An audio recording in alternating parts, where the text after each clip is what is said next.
What's going on, gamers? It's your boy Diggs Gaming, and welcome back to another edition of Off Hunting's Gaming News. I'm not going to waste any more time with this. I'm going to jump right in with the PlayStation State of Play. Now, the State of Play was a little disappointing. Now, we knew ahead of time this was mainly going to talk about Japanese studios and the games that they are working on. Really, it was a lot of Square Enix games that were talked about, and a few other studios from out of Japan, but yeah, this was mainly a Japanese State of Play, and really the disappointing part was just there wasn't really a lot of big titles shown off. It was just a lot of smaller things, and a lot of people got disappointed by it, and I was one. I thought we would see at least one big reveal, but you know, we did not see anything of Final Fantasy VII Remake or Final Fantasy 16 or anything else that has been rumored, and yeah, it's a little disappointing, but you know what? That's just how these things go sometimes. So let's talk about everything that was shown off. Now, the first game that was shown off, we were seeing a lot of dinosaurs coming, and a lot of people figured it was another Dino Crisis game. That wasn't it. It was a game called Exoprimal, which looks like Left 4 Dead, but with dinosaurs instead of zombies. Now, this made a lot of people happy that it was not a new Dino Crisis game, because I think a lot of people would have been upset if this was a Dino Crisis game. I don't know if it would have worked with the Dino Crisis series, but luckily it is a new IP, not a new Dino Crisis game, and we'll see what happens when this game comes out. Not really sure about it. We then got new information on Ghostwire Tokyo, Final Fantasy Origin, and Forspoken. Now, Ghostwire Tokyo, the more I see of this game, the more I am willing to check it out. The more I want to check this game out. This has really piqued my interest, and I cannot wait for this game to come out. We don't have too much longer to go. It comes out March 25th, and this game really does look interesting. It's definitely one I might check out later. Final Fantasy Origin, the demo dropped for Final Fantasy Origin. I did not check it out, but for me with Final Fantasy Origin, I want to see what people think of this game. This is one where I'm not quite sure, and I need to see what others feel about it. And look, I trust Square Enix, but I just want to see what people say about this game. That's all I really want to see, because this game, I feel like it could go either way. And Forspoken has been delayed to October 11th, so it was supposed to come out in May. Now it's coming out in October, and I'm okay with that, because that gives the developers more time to get this game right, to get the best version that this game can be. And my hype for the game is starting to grow again. It started to die down a little bit, but with this new trailer and the fact that it has been delayed to give the game developers more time to work on it, I am perfectly okay with that. And like I said, my hype is starting to grow for this game again. So yeah, so we got updates on those three games, and then we got Gundam Evolution, which is a free-to-play FPS multiplayer game that's coming to the PlayStation 5 and PlayStation 4 later this year. Not really my type of game. I'm not into multiplayer first-person shooter games, but if you're into that, you might want to check this out. Teenage Mutant Ninja Turtles: The Cowabunga Collection. Now, the Teenage Mutant Ninja Turtles are just as much video game characters as they are anything else, because they've had a lot of games over the years, and this collection is bringing a whole bunch of them, and it launches later this year. If you are a fan of the Teenage Mutant Ninja Turtles, definitely you want to check this out. And then we saw another multiplayer game called Giga Bash that's also coming later this year. Like I said, I'm not big on multiplayer games. Jojo's Bizarre Adventure All-Star Battle R, which is launching this fall. Okay. I'm not big on Jojo's Bizarre Adventure. That's Meliodas and Jojo. But if you're a fan of the anime, you might want to check this out. Now, the game that really piqued my interest the most was Trek to Yomi. Yeah, this game looks very interesting. It looks like it's going to be a side-scrolling samurai game, and that does pique my interest a little bit. Yeah, this is definitely looking like it's going to be a very good game, and this is one really to keep your eye on. And then we got an update coming to Returnal, a free update coming to Returnal, called a session that's going to add co-op and add a new survival mode. So that is something to look forward to. If you like Returnal and you want to do more with it, this is going to be your chance when this update launches. And the last thing we saw was 2. Square Enix games called The Dialfield Chronicle and a new Valkyrie game coming. So yeah, that was everything that was showing off at the State of Play. There were some things that would definitely pique gamers' interest, but it's not really what they kind of expected with this. And we got rumors about what could have been shown off at this State of Play, and you really just gotta ignore all that.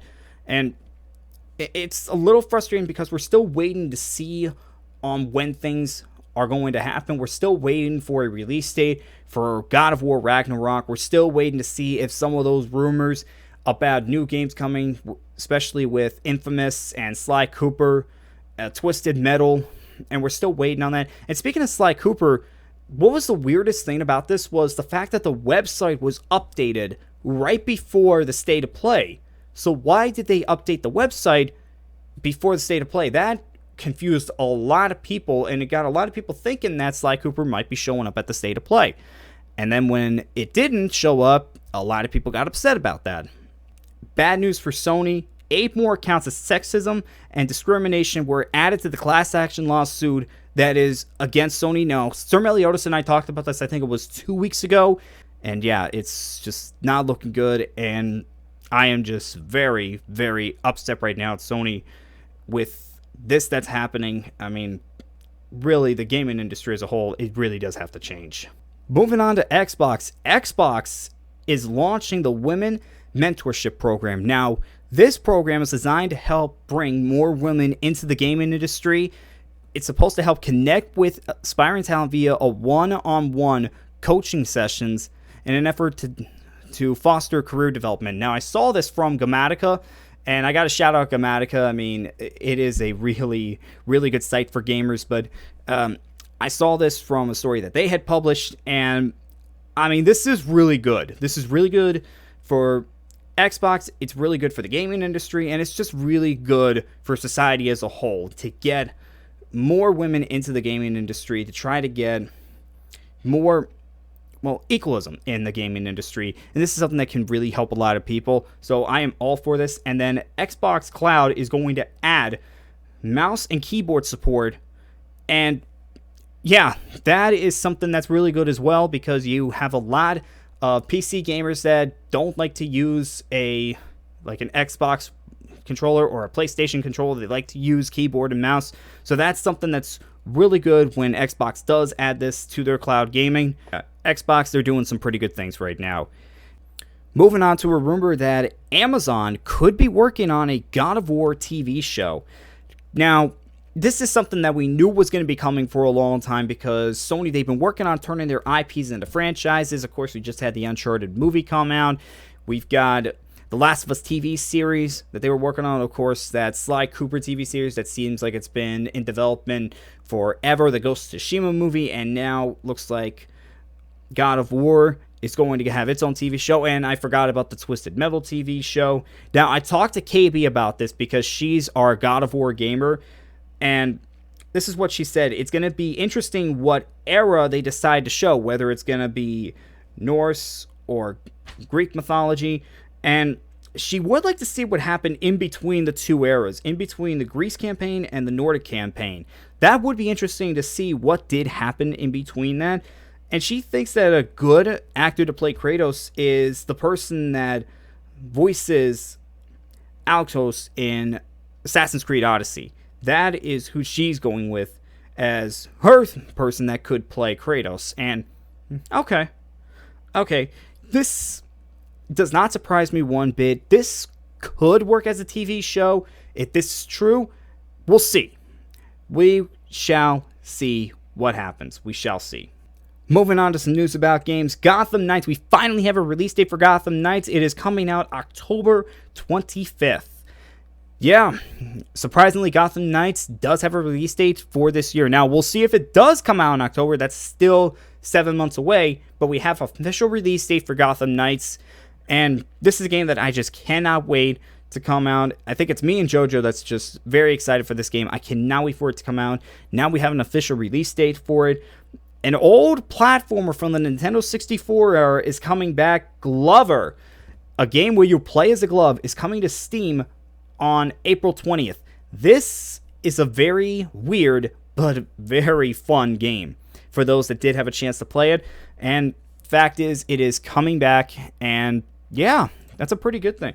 It's a pretty good thing. We're seeing these platformers come back. I mean, we had Spyro, we had Crash that came back. Ty the Tasmanian Tiger had 2 of its games remastered, and now we have KO the Kangaroo also coming back. And now you have Glover coming back, coming to Steam in April. We have a release window for the Dead Space remake, and the release window is early 2023. So we're still about a year away from that game, but we have a release window for it. That is a very good thing to have. And with the Dead Space remake, this could not come at a better time. You still have a big fan base for this game. Jojo, as you know, he's a big fan of this game. If he was here, he'd just be all excited talking about the game. And yeah, so now we have an official release window for it, and hopefully we get some more information or another trailer for it very, very soon. Maybe still a few months away from that, but we shall see. And the last thing we're going to talk about, E3 looks like it will be back this year. E3, we knew it was not going to be a in-person event again this year, and really there were questions on whether it was going to happen at all.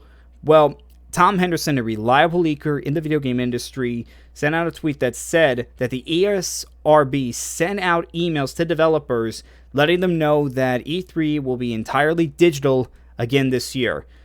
And that's a good thing, because a lot of people were concerned that we were not going to have E3 this year.